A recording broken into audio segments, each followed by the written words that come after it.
Frank Delgado pulled up his bank account on a Wednesday morning in March and felt his stomach sink. The Social Security deposit that had always arrived like clockwork simply was not there.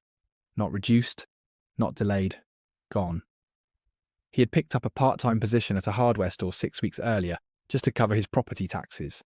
And now he was staring at his phone wondering whether that decision had wiped out his entire retirement check. Frank is not alone, and his story sits at the smaller end of something far bigger. There are 3 layers to what genuinely happens when you work while collecting Social Security before reaching full retirement age, and they become more surprising the further down you go. The first one is a misconception so widespread it stops people from even submitting a job application. The second one is the part that actually blindsided Frank, the part where an entire month's payment can vanish over what feels like a modest amount of additional income. And the third one I'm saving for the end because it completely flips the narrative. And it is the part that almost nobody takes the time to explain. The part that transforms what looks like a permanent loss into something else entirely.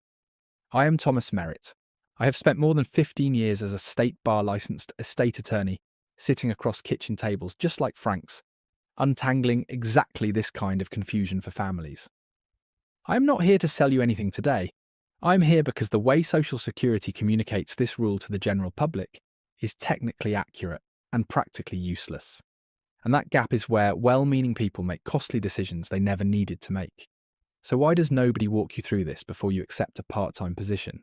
Because the rule lives buried inside a benefits planner page that most people never open, written in the kind of language designed for auditors, not for someone deciding whether to accept a job offer at the garden centre. Nobody at Social Security reaches out before you begin working to explain how the math will actually unfold. It is not a conspiracy. It is simply a rule that was written once decades ago and was never translated into straightforward language for the people it affects the most. Now, before we get into the specifics, I want to state clearly that this rule only applies to a particular group of people. Those who claim Social Security before reaching full retirement age and are still actively working. If you have already passed your full retirement age, none of this affects you whatsoever. You can earn any amount without a single dollar being held back. Keep that in mind as we move forward, because a great deal of unnecessary anxiety comes from people applying this rule to situations it does not actually cover. Let us begin with the misconception, because it is the one that stops people before they ever reach the real numbers. Barbara Enyon, 64 years old, was offered a part-time bookkeeping role she genuinely wanted. She turned it down. Her reasoning seemed completely sound. She had heard from a neighbour that returning to work would cancel her Social Security entirely, that the government would simply cut her off the moment a paycheck entered the picture. Here is the truth that stays hidden. That is not how it works, not even remotely. You can absolutely work and collect Social Security retirement benefits simultaneously. There is no rule that cancels your benefits simply because you accepted a job. What exists instead is an earnings limit, a specific dollar threshold, and only income above that threshold affects your check at all. For 2026, if you are under full retirement age for the entire calendar year, that limit is $24,480. Earn beneath that amount and your Social Security payment arrives exactly as expected, completely untouched, regardless of how many hours you are logging at that position. Only wages from employment or net profit from self-employment count toward that number as well. Income from a pension, an annuity, investment interest, or a 401k withdrawal does not factor into this limit at all, which surprises a great many people who assume all sources of income get grouped together. Barbara's mistake was not taking the job. It was accepting a myth that cost her a position she both wanted and needed. Pause the video for a moment and reflect on your own circumstances. If you have not yet reached full retirement age and you have been steering clear of work because you assumed any earnings at all would trigger a penalty, that assumption is the first thing to release. The real number to know is $24,480 for this year, and the practical action step is straightforward. If your expected earnings for the year fall anywhere close to that figure, that is your signal to continue reading into the next section, because that is where things become more specific. Which brings us to the part that actually caught Frank off guard, and it is more mechanical and more disruptive than most people anticipate. Raymond Voss turned 66 in September of this year, and his full retirement age landed right on that birthday. He assumed the same simple rule applied to him throughout the entire year, the same $24,480 limit that Barbara had to monitor. It does not. Here is the truth Raymond was never told. In the calendar year, you actually reach full retirement age. An entirely different and considerably higher limit applies. And it only counts the earnings from the months before your birthday, not the full year. For 2026, that limit is $65,160. And once you exceed it, Social Security only withholds $1 for every $3 you earn above it, not one for every two. Raymond nearly walked away from his consulting contract in July out of fear he would blow past a limit that in his particular case did not even fully apply yet, because half his income that year arrived after his birthday month, when there is no limit whatsoever. But here is the part that genuinely surprised Frank, the mechanical detail that almost nobody mentions openly. Social Security does not shave a small portion off your check each month to account for extra earnings. It withholds complete monthly payments all at once until the total amount owed is satisfied. If Social Security projects you will earn $6,000 over your limit for the year, they do not quietly subtract small figures across 12 payments. They hold back your full monthly check for 4 consecutive months, if that is what it takes to cover it. And that is precisely what happened to Frank. One modest part-time job, a projected overage of a few $1,000s, and an entire month's deposit simply did not appear, with no warning letter arriving beforehand. I encounter this exact scenario repeatedly in my practice, almost always following the same pattern. Someone takes on a bit of additional work, does not realise how the withholding actually gets applied, and then panics when a payment that has always arrived like clockwork simply does not show up. It is rarely a sign that anything has gone wrong. It is simply the mechanics of how this particular rule functions, and once you understand it, the shock disappears. So let us pause here for a moment, because this is the point in the video where things begin to feel heavier, and I want to make certain you are still holding on to something useful, not just an expanding sense of dread.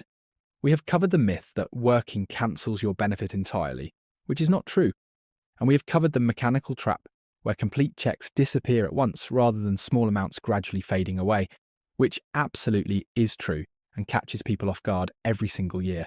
Stay with me, because everything I have described up to this point sounds like a straightforward loss. It is not. What comes next is the part of this video that matters more than anything else I have shared with you. Estelle Marsh, 65 years old, accepted a seasonal position at a garden centre 2 years before her full retirement age. Social Security withheld 2 full months of her benefit that year because her earnings crossed the limit. She was devastated, certain that money was permanently gone, as though she had been penalised for the act of working. She contacted the Social Security office to ask whether anything could be done, and the first representative she reached gave her a vague and unhelpful response that left her believing the money was truly lost forever. She nearly stopped asking altogether. A second phone call weeks later to a different representative finally produced the real answer, and it is the answer this entire video has been moving toward. Those withheld months are not gone. When Estelle reached her full retirement age the following year, Social Security recalculated her monthly benefit to give her full credit for every single month that had been held back, as though she had simply started collecting a little later than she actually had, because claiming later permanently increases your monthly amount. Those 2 withheld months translated into a small, permanent increase in her check for the remainder of her life. She did not receive a lump sum refund check delivered to her mailbox. What she received instead was quieter and over time worth considerably more, a slightly higher payment arriving every single month for as long as she lives. Here is roughly how that math works in everyday language. Say someone had 10 total months of benefits withheld across several years of working before reaching full retirement age. At full retirement age, Social Security essentially treats that individual as though they had begun collecting benefits 10 months later than they actually did. Claiming later always produces a higher monthly amount, so the recalculation quietly folds those 10 withheld months into a permanently elevated check going forward, rather than a single one-time payment. It is not a bonus, it is your own money, simply returned to you on a different schedule than you originally anticipated. Now, before you assume this resolves everything perfectly for every single situation, let us address the objections I know some of you are already forming. If you are thinking you already claimed early and had benefits withheld years ago, so that money has been gone for a long time by now, it has not. The recalculation takes place automatically the month you reach full retirement age, whether that happened last year or is still 5 years away, and you do not need to complete any special paperwork to trigger it. If you are thinking you are not currently working, so none of this applies to your situation, remember that this becomes immediately relevant the moment you consider returning to work, even part-time. So it is worth understanding before that decision, not after it. And if you are thinking this must work differently for spousal or survivor benefits, the earnings test does apply to those benefits as well when you are under full retirement age. Although the specifics of the recalculation can differ, which is precisely the kind of detail worth verifying directly with Social Security for your individual situation, rather than making assumptions. One additional scope note worth mentioning because it trips people up nearly as often as the whole check rule does. This entire recalculation process happens automatically behind the scenes. Social Security reviews earnings records every year for everyone still working while collecting benefits. And if a more recent year turns out to be among your highest earning years, they will factor that into your benefit as well, separately from the withholding credit. You do not need to request either adjustment. You do, however, need to report your expected earnings to Social Security at the beginning of each year if your income shifts significantly, because that is what determines how much gets withheld in the first place. And getting that estimate wrong in either direction can mean an uncomfortable surprise or a brief delay while things get sorted out. Here is your precise next step. If you're currently working and under full retirement age, log into your My Social Security account and compare your projected earnings against this year's limit for your specific situation. Either $24,480 if you are under full retirement age for the entire year, or $65,160 if you are reaching it at some point during 2026. If you have ever had a payment withheld in a previous year, you do not need to take any action to receive that recalculation. It happens automatically the month you reach full retirement age. If you want to confirm it was applied correctly, call Social Security directly at 1-800-7721-213 and ask them specifically to walk you through your recalculated benefit amount. Let us bring this all together, because on its own, each piece sounds like an entirely separate rule, but stacked together they tell one continuous story. We started with the myth, the fear that working cancels your benefit outright, which is simply not accurate. Then came the mechanical trap, the part that genuinely catches people off guard, where Social Security withholds complete payments all at once rather than small amounts, and where the considerably higher limit in your full retirement age year carries its own separate calculation.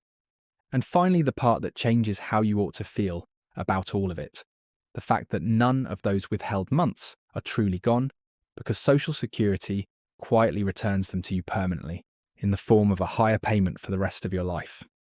Here is the core idea I want you to walk away with today. The earnings limit is not a punishment for working. It is a temporary hold, not a permanent loss. And understanding that distinction is the difference between making a fear-driven decision and making an informed one. So here is your 3-step plan. First, know your actual limit for this year based on whether you are under full retirement age for the entire year or reaching it in 2026. Second, if a payment does get withheld, do not panic and do not assume that money is gone, because it is not. Third, mark your full retirement age on your calendar and verify your recalculated benefit with Social Security directly once you arrive there. A brief note before you go. This video is for general educational purposes only. It is not legal or financial advice, and every person's earnings history, claiming age, and benefit type are different enough that they can change how these rules apply to them. Always confirm your specific numbers directly with the Social Security Administration before making any decision about work or claiming. If this video brought some clarity to a confusing topic for you, share it with someone you care about who is thinking about returning to work or who is afraid to because of a rule that has never been properly explained to them. It might be the difference between them accepting a job they genuinely want and turning one down out of a fear that was never entirely accurate. I am Thomas Merritt, and I will see you in the next one, where we are going to talk about a mistake buried inside millions of Medicare Advantage renewal letters that almost nobody catches until it is too late.